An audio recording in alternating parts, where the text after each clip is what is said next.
So I bought this lawnmower specifically so I could take it to North Carolina and cut a yard that was on a slope. And I really needed the rear wheel drive because front wheel drives don't work when you're trying to go up a slope. And I took this up there and I went to use it, and the rear wheel drive did not work at all. It is broke. I think it worked the first time I used it to cut some grass on level ground, but it's so much easier just to push on level ground than it is to try to push it up a hill. I am not sure. There's also one other big fault, and I'll show you that now. It's designed to have a bag that can go on the back, and if you want to mulch it, you leave this cover down. But if you want to discharge, you're supposed to put this under there, and then there's a little notch that clips onto that. And although that might be a good design on paper, when you're cutting tall grass, you're trying to cut around anything, the first time you go to hit this, it comes off, and it does that. And then the grass gets all bunched up underneath and it won't come out. And if it's not doing that, the grass likes to build up really bad right here. So my first thing to fix is to fix this. I'm just going to make it so I can have this way up in the air and it can discharge that way.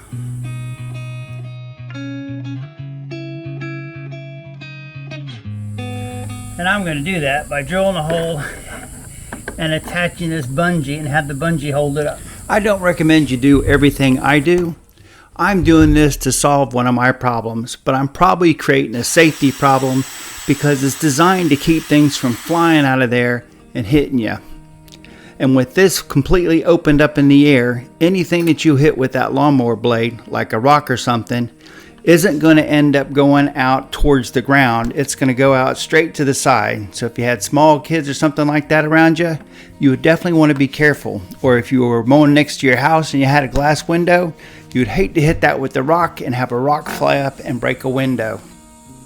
And now it can discharge all at once. And I won't have to worry about everything getting built up on this and it getting knocked off or messed up. Well, with this problem solved, it's time to move on to the next one. When I squeeze this handle, it should propel itself, and it doesn't. And we got to get that taken care of. So we should be able to tilt this over on its side as long as it's the gas tank side is up. And we've got some gas in it, but not much. You also want to make sure that the engine is in top dead center, which basically just means the valves and the cylinder are closed and the piston compartment won't fill up with oil. So you try to start the engine and you stop when it's its very hardest to pull, and that is supposed to be top dead center. So after looking at the way the lawnmower is put together, it looks like we're going to have to take a couple things off and totally remove the back axle with the transmission to see what's going on. I'll start by removing the lawnmower blade, and on this lawnmower the shaft has a special adapter on the end of it that the blade screws to, and once that's off, there's a small metal piece that they call a key. You don't want to lose that because that's what locks the blade to the shaft and lets it spin with the engine. Before I take off the plastic cover that protects the belt that turns the transmission, that turns the rear wheels, I'm going to go ahead and clean off all this old grass. That should make it a lot easier for us to find the screws that hold the cover on. There's 2 screws that you can see, but there's still one bolt that you can't because it's covered with grass clippings.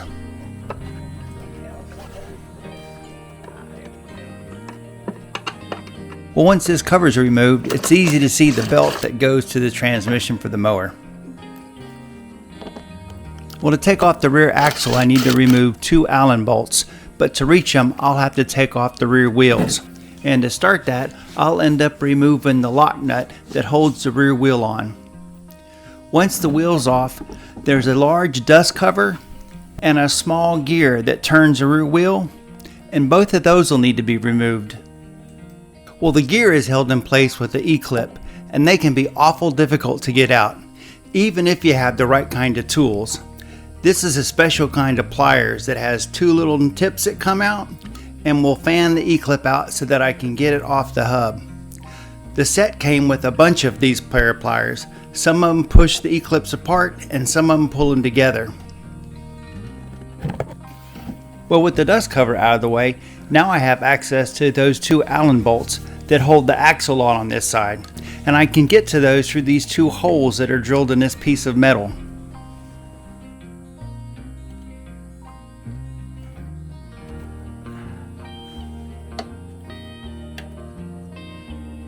I had to do the same thing on the other side of the lawnmower, removing the rear wheels so I could get access to that gear held in place with that E-clip. There we go. And here you can see that set of 4 E-clip pliers that I purchased that really make this job a lot easier. Make sure you've got some place that you can keep all these small parts, because you're definitely going to need them when you put this lawnmower back together. This side of the lawnmower has a bar that connects the front wheels to the back wheels, so when you adjust the height, all 4 wheels raise and lower at the same time. So now that it's disconnected, I'll go ahead and put this nut back on so it doesn't get misplaced. Well, before the axle will come all the way out, I still have to remove the 2 Allen head bolts from this side.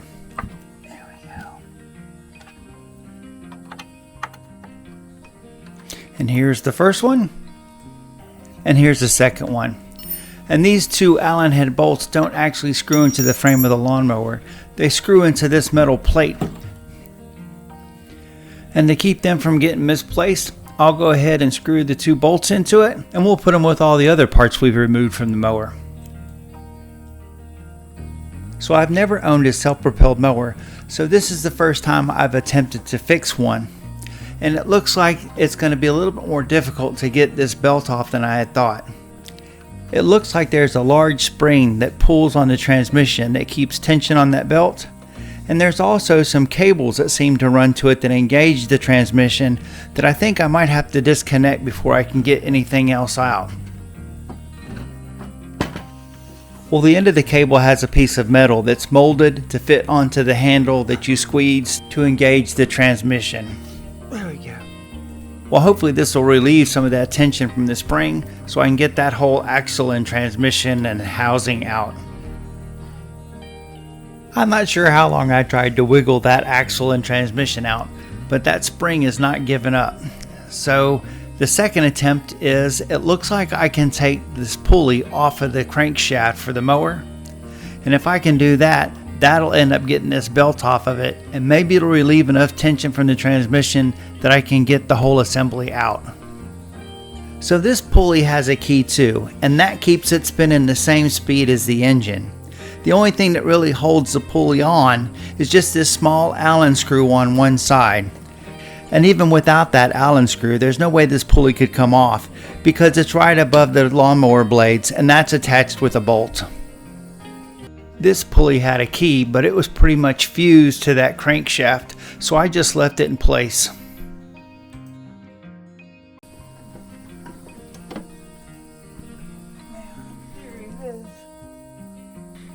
Well, I was getting a little bit excited for a second there, thinking that I was going to be able to get this transmission and a whole assembly out, but the spring is still holding on to it.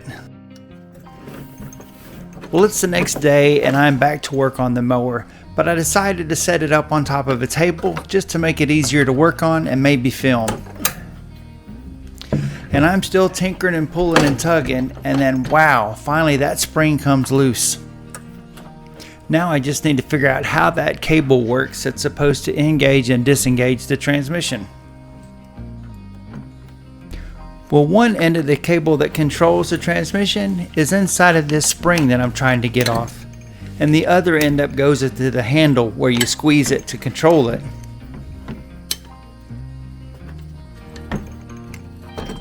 So the only thing left to do to free this whole assembly up is to get the cable off of the guide that holds it in place.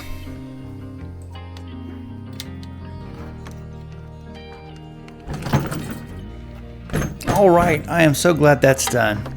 Let's get the mower off the table and see if we can't figure out how this transmission works.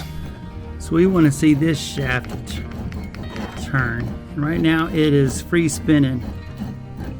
So in the simplest of terms, the engine turns that white pulley, and when you squeeze the handle and engage that metal arm, it locks the transmission and makes the wheels spin. And for whatever reason, when I squeeze the handle, it's not causing that lever to move.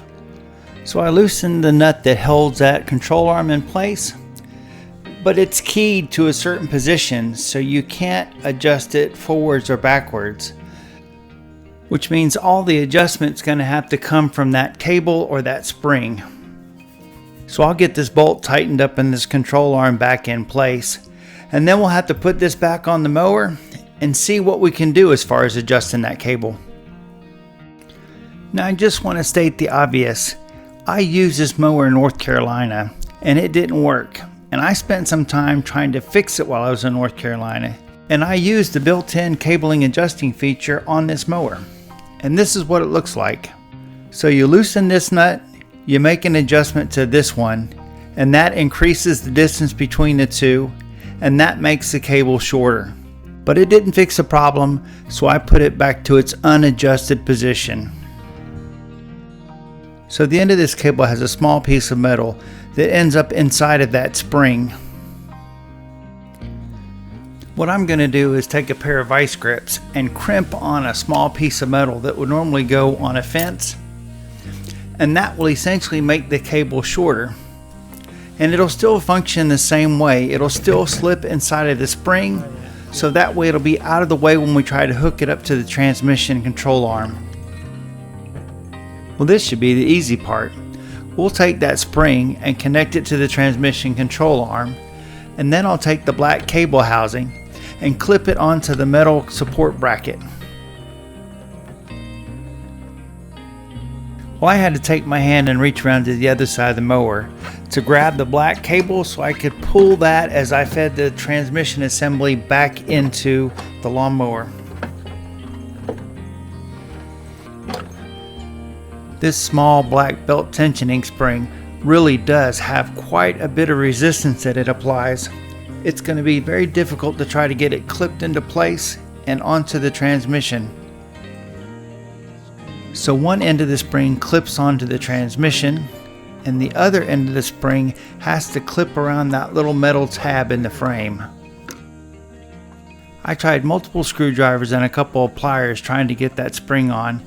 I didn't capture it on video, but eventually I got the spring on. Well, here was the bracket those two Allen bolts went into, and I'm going to go ahead and put those in place to secure the rear axle so it doesn't move around when we're trying to get that belt situated.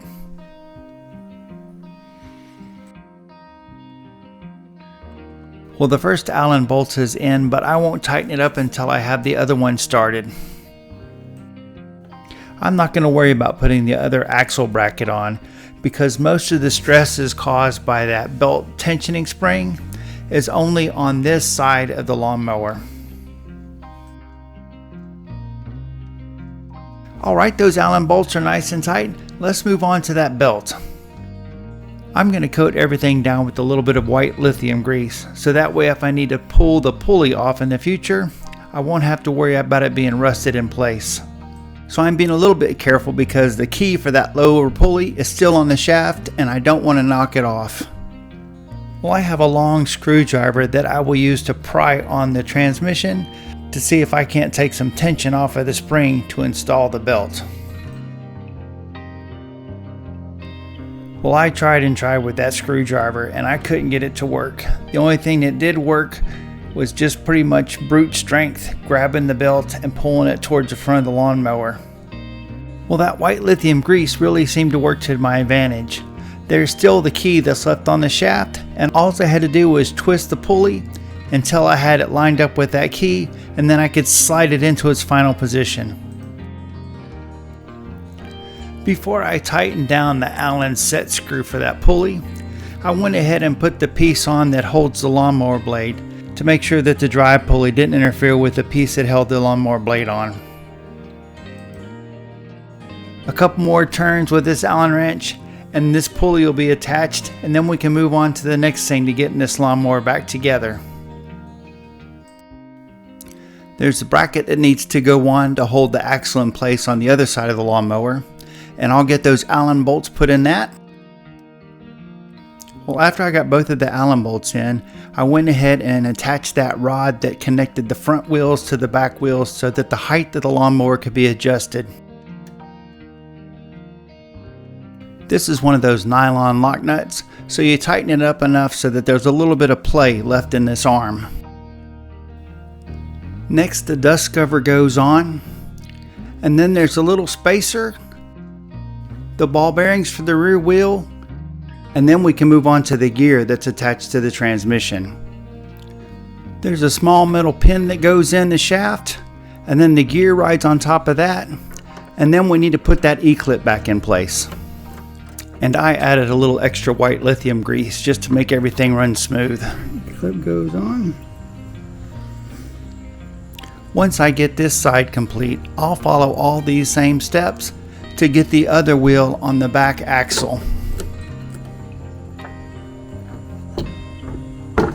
Don't worry if it's a little bit difficult trying to get the rear wheel on. You just have to wiggle it over that gear.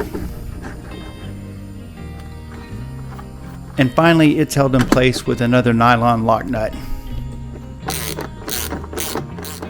Now I'll put that cover on that protects the belt, and it had 1 bolt and 2 screws that keep it in place. Well, I sure hope that this video is helping some of you guys that might have a similar self-propelled lawnmower. After doing some research, it looks like this type of body and drive system is used by several different brands of lawnmower. I've just never used a self-propelled lawnmower because our yard is flat and I didn't think I needed to. But I will say, after cutting my daughter's yard, it is a lot easier to walk behind a self-propelled lawnmower than it is to push one. That's just a few words of wisdom from a guy that's a little bit older. Well, there's just these last 2 screws and this cover will be installed. Now I'll make sure I get that little piece of metal that's called a key onto this shaft so I can put that mounting bracket for the lawnmower blade on.